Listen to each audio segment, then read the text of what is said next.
평생을 초등학교 선생님으로 수고하시다가 말년에 교장 선생님으로 은퇴하신 시인이 계십니다. 나태주 시인입니다. 이 시인은 선생님답게 아주 명료하고 아주 쉽게 시를 잘 쓰신 분입니다. 이분이 쓴 시 중에 시 한 편을 소개하며 말씀을 시작하려고 합니다. 제목이 시어 같지 않죠. 황홀극치. 여러분 보시며 제가 읽어드립니다. 황홀 눈부심, 좋아서 어찌할 줄 몰라함, 좋아서 까무러칠 것 같음, 어쨌든 좋아서 죽겠음. 해지는 것이 황홀이고 해지는 것이 황홀이고 새우는 것, 꽃 피는 것 황홀이고 강물이 꼬리를 흔들며 바다에 이르는 것 황홀이다. 그렇지 무엇보다 바다 출렁임 일파만파 그곳에 놓을 빠져 죽어버리고 싶은 충동이 황홀이다. 아니다. 내 앞에 웃고 있는 내가 황홀의 극치다. 도대체 너는 어디서 온 거냐? 어떻게 온 거냐? 왜 온 거냐? 천년 전 약속이나 이루려는 듯. 특별히 여러분 보시는 마지막 년. 아니다. 내 앞에 웃고 있는 내가 황홀의 극치다.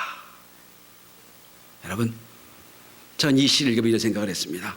이 시인이 누구 앞에 놓고 이런 고백을 했을까? 내 앞에 있는 내가 황홀의 극치다 할 수 있었을까?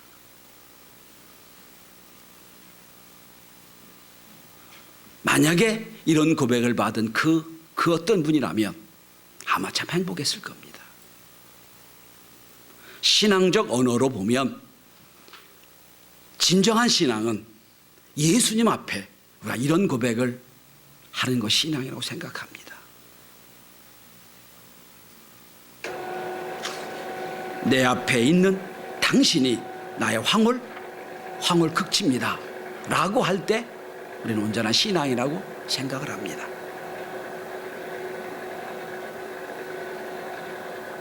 본문은 예수님이 예루살렘에 입성하시는 장면을 말씀하고 있습니다. 이제 33년의 인생 끝에 마지막 한 주간을 소개하는 본문입니다. 대개 이 본문은 우리가 사순절 아니면 고난주간에 잘 다루는 본문입니다. 이 십자가를 지고 고난당하고 죽기 위하여 예루살렘 성에 입성하십니다. 그 장면 마지막 길을 소개하고 있는 본문입니다. 그런데 전 이 예루살렘 길에 예수를 영접했던 사람들이 그들의 인생에 황홀의 극치를 경험한 인생이 아니었나 생각을 합니다. 여러분, 오늘 말씀을 함께 나누면서 여러분 마음속에 과연 나에게 예수님은 내 인생이 어떤 모습인가를 한번 그려보시면서 말씀을 함께 나누길 바랍니다. 나에게 예수님은 어떤 존재인가? 첫째로 예수님이 가는 예루살렘 이 길에 황홀과 은혜를 경험한 첫 번째 사람은 나귀를 드린 이름 없는 나귀 주인입니다.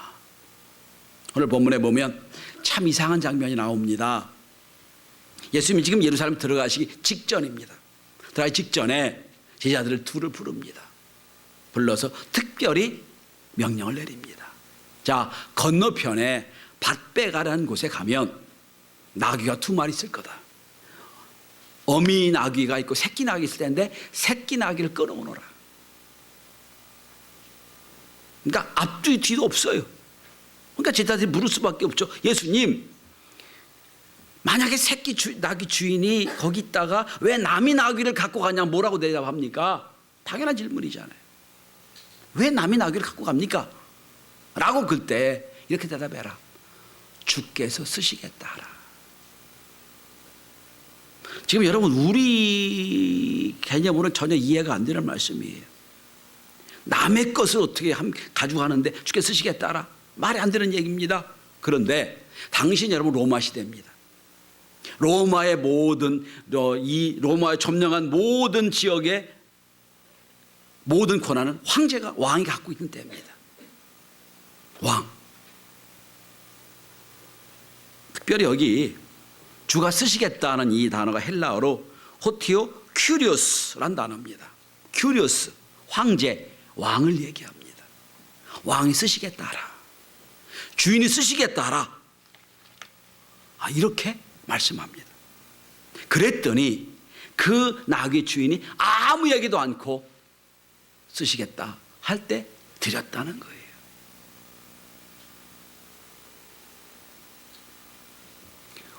오늘 성경은 이걸 얘기합니다. 왕으로 오신 예수님, 우리 주인으로, 인생의 주인으로 오신 예수님, 그 왕으로 오신 주님 앞에 오늘 나귀 새끼의 주인은 기쁨으로 드렸다는 걸 소개하고 있어요. 주께서 쓰시겠다 하라. 여러분, 신앙이 뭔가요? 우리가 여러분 38장 우리 찬양을 불렀죠. 예수 우리 왕이요, 이곳에 오셔서 예수 우리 왕이요, 이곳에 나를 다스려 주십소서. 이게 예배거든요. 이게 신앙입니다. 여러분, 봉건시대 왕은 모든 것을 갖고 있는 사람이에요. 우리의 모든 생사 활동을 왕이 갖고 있어요. 다 왕의 거예요. 우리 여러분 고려시대, 조선시대를 경험했잖아요. 조선시대에 왕이 지나가다가 저거 갖고 싶어, 가지고 와라, 그럼 가는 거예요. 다 왕 거예요. 똑같습니다, 여러분. 오늘 나귀 새끼의 주인은 왕이 쓰시겠다니까 기쁨으로 드리는 거예요. 여기 두 말이 없어요. 그러니까 우리 식으로 하면 이해가 안 되지만 그 당시 세계로 볼 때는 이해가 되는 거예요. 아마 생각합니다. 이 주인은 그 주인이 메시아임을 알았던 것 같아요. 예수가 누군지 알았던 것 같아요. 그러니까 기쁨으로 드리는 거예요. 오늘 여러분, 나중에 나귀 새끼의 주인을 알았을 거예요. 예수님 왜 굳이 큰 나귀, 좋은 나귀도 아니고 어린 새끼 나귀를 달라고 했을까? 이거는 스가랴 9장 9절에 말씀의 예언을 이루려고 나귀 새끼를 타신 거예요.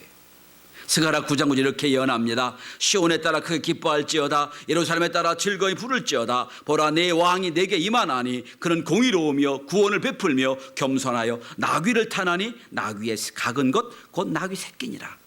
예언이 돼 있어요. 예수님 오시기 전 약 520년 전에 그 예언을 이룬 거예요. 나귀 새끼를 타고.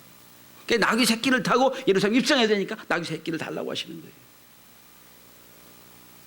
성도 여러분, 진정으로 주님이 우리 왕이심을 고백합니까? 왕이세요? 주인이세요? 왜 대답이 시원찮아요? 진짜 우리 왕이십니까? 우린 다 주의 신하예요. 우리 모든 것 주님 거예요. 왕 거예요. 그럼 여러분, 왕이 여러분 거 달라고 하면, 여러분 시간을 내놔라, 여러분 재능을 내놔라, 여러분 갖고 있는 물질 내놔라 그러면 나귀 새끼처럼, 나귀 새끼 주인처럼 주께 쓰시겠다는 말에 모든 걸 내려놓고 드릴 수 있습니까? 여기서 걸리죠.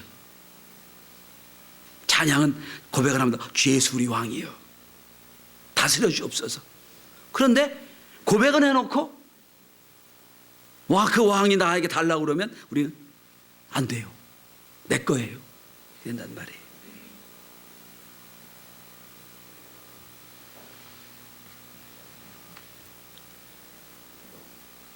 사랑은 받는 것보다 주는 게 더 행복합니다.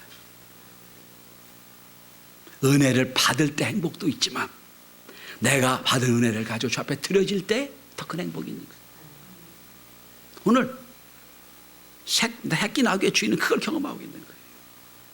주께 쓰시겠다. 내 주인이 내 가지고 있는 것을 쓰고 주의를 하시겠다 할 때 기쁨으로 드리는 거예요.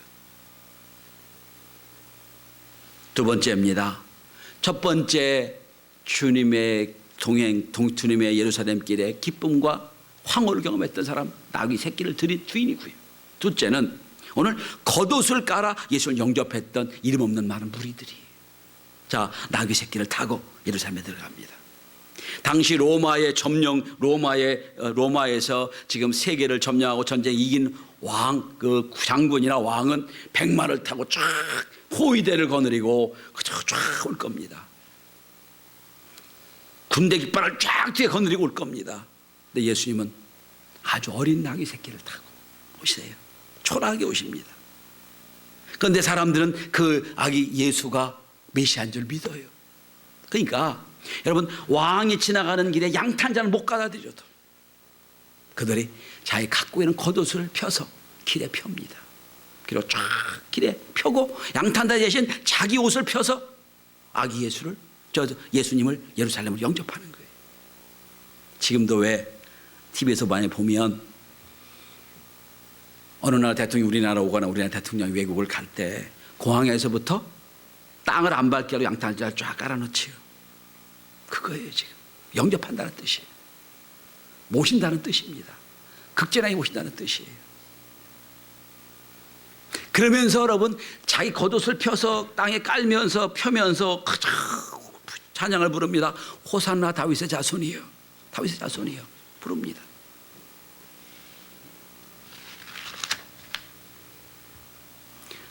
(2000년) 전에 겉옷은 재산 목록 1호입니다. 뭐 2000년 전 갈 것도 없이 저 어릴 때만 해도요, 옷은 1년에 한 번 사 입는 옷이었어요. 언제 옷 삽니까? 설날, 추석, 그때 옷 사는 옷이었어요. 여러분, 100년도 전에도 옷도 귀했어요. 2000년 전에 여러분, 이스라엘 백성이 입는 옷은 우리 옷 달라요. 그저 두르고 다니는 옷이에요. 낮에는 옷이고 밤에는 덮고 자면 이불이에요. 그 옷입니다. 그거 없으면 당장 문제가 생길 수 있는 옷이에요. 근데 예수님 오시니까 맨바닥에 주님을 영접하셨으니까 자기 옷을 쫙 펴서 그 옷을 그 옷 위에 예수님 가시게 만들어요. 그리고 찬양합니다. 종려나무 가지를 승리의 상징이거든요. 종려나무 자식 뜯지 않는다고 그럽니다. 막 찬양을 부릅니다. 호산나 다윗의 자손이여 오소서 오소서. 저는 이 무리들이 예수 영접하는 그때 가장 큰 행복을 경험하지 않았을까. 주님이 오셔서 이 민족을 다스려 주시고 오셔서 우리를 구원해 주신 그 은혜를 얼마나 감사했을까. 그러고 예수를 영접합니다. 여러분, 만왕의 왕으로 오신 예수님을 영접하고 그 길을 예비하고 그 길을 준비하는 사람들이 얼마나 기뻤을까. 전 그 기쁨이 우리 가운데 있었다는 생각을 합니다. 자, 새끼 나귀를 드렸던 주인의 기쁨, 그리고 호산나 다윗의 자손을 영접했던, 자기 옷을 깔아서 주님을 영접했던 수많은 사람들의 기쁨. 그런데 이제 예루살렘에 예수님이 입성하십니다. 만왕의 오신 예수님인데 나귀 새끼를 타고 초라하게 오세요. 자, 그리고 나서 오늘 본문의 결론은, 본문과 결론은 오늘 본문입니다. 여러분, 12절을 주목해 보시기 바랍니다. 예수님이 이제 성전에 들어가십니다. 이렇게 오셔서 그럼 맨 먼저 하신 일이 뭐죠? 맨 먼저 하신 일, 성전을 깨끗게 하신 일이에요. 정결케 하는 일이에요. 그러면서 오늘 본문을 주목해 보시기 바랍니다. 여러분, 가보니까 여러분, 성전이 어떻게 벌어졌어요? 장사꾼이 가득하죠. 환전하는 사람, 짐승 잡아 파는 사람 가득합니다. 지금 당시 제사장도가 결탁해가지고 어떤 폭리를 취하는 장사꾼들이 많았어요. 그걸 보시고 여러분, 오늘 본문의 13절 보시기 바랍니다. 내 집은 기도하는 집이라 일컬음을 받으려 하였거늘 너희는 강도의 소굴을 만들었도다. 여기 내 지분이라고, 내 지분, 내 지분이라고 되어 있죠. 내 집, 하나님의 집, 내 집. 자,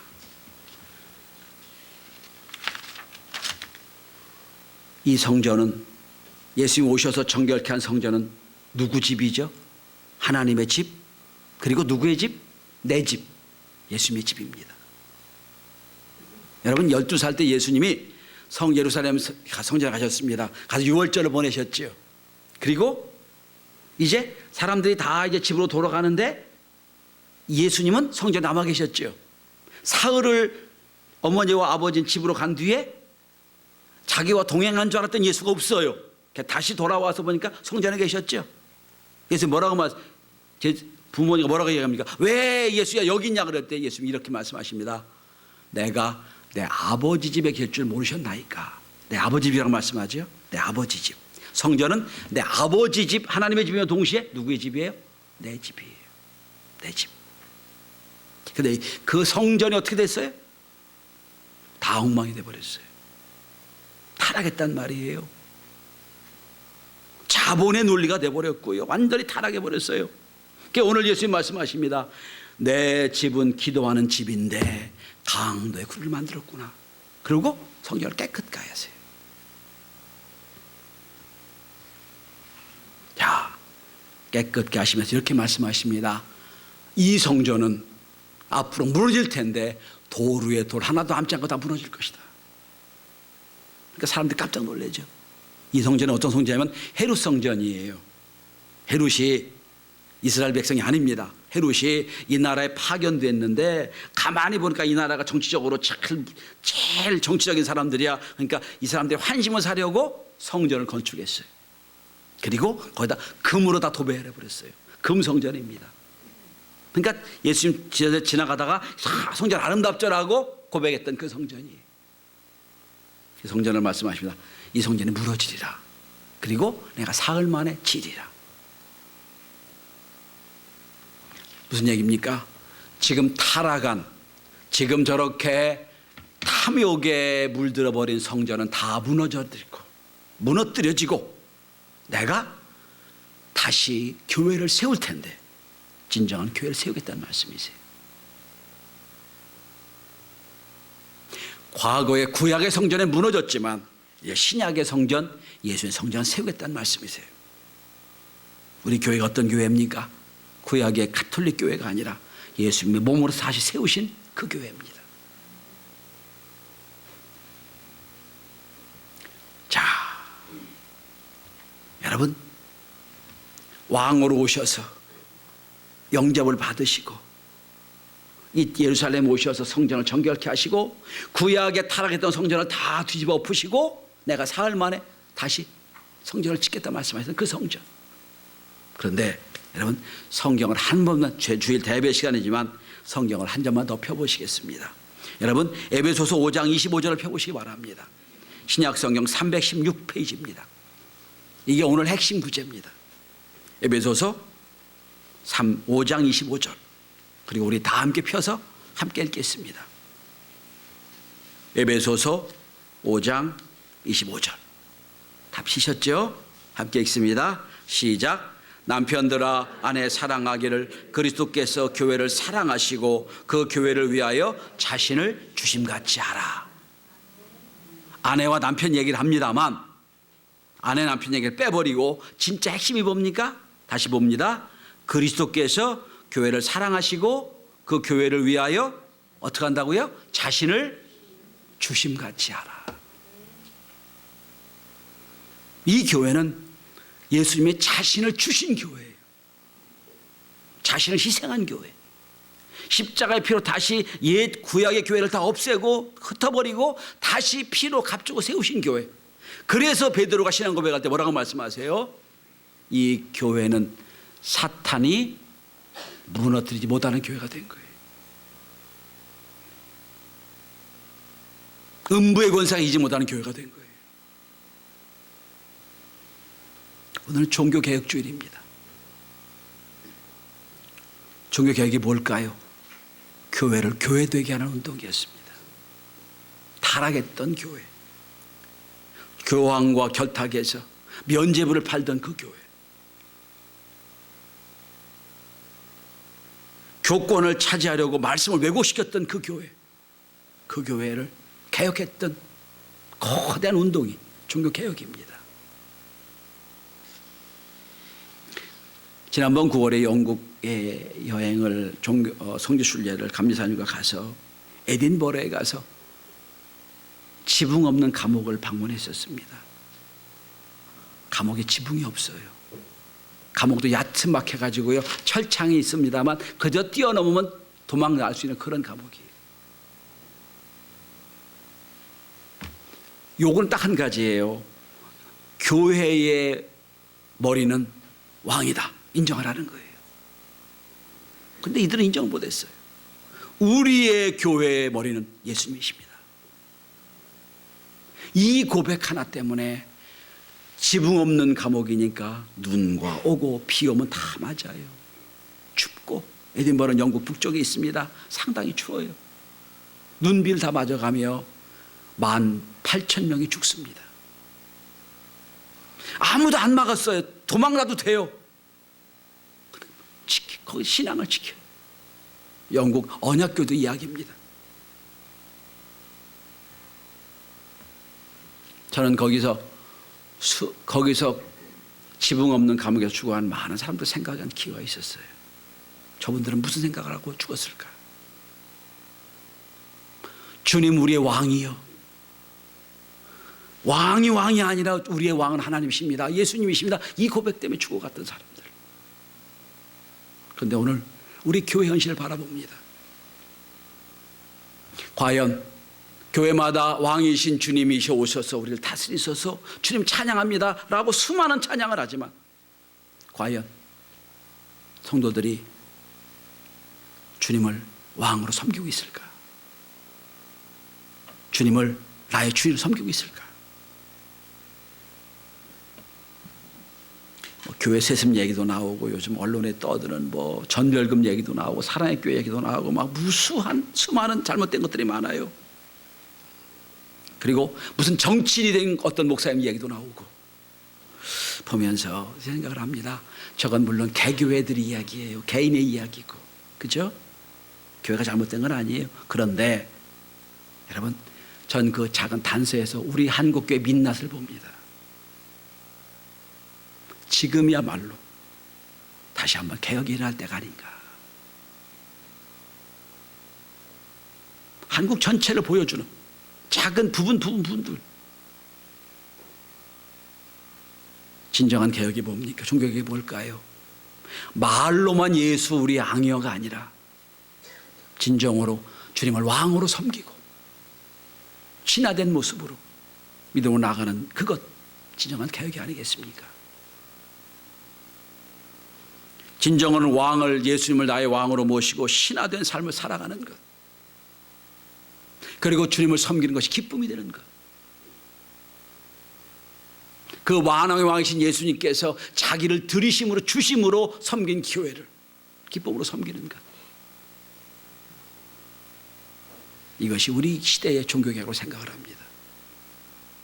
여러분, 우리 경신교회만이라도 찬양만 예수 우리의 왕이여 부르지 말고 오늘 나귀 새끼를 드려서 그의 드림을 통하여 주의 구원을 이루었던 그 사람처럼 자기 재산 1호를 옷을 땅바닥에 깔아들여서 주님을 영접했던 그 많은 무수한 사람들의 고백과 환호처럼, 나태주 시인의 고백처럼 내 앞에 웃고 있는 내가 황홀의 극치다라고 할 수 있는, 주님을 함께 모시고 영접하고 주님과 함께 동행하는 날마다 신앙의 황홀을 느끼는 저와 여러분이 다 될 수 있기를 바랍니다. 기도합니다.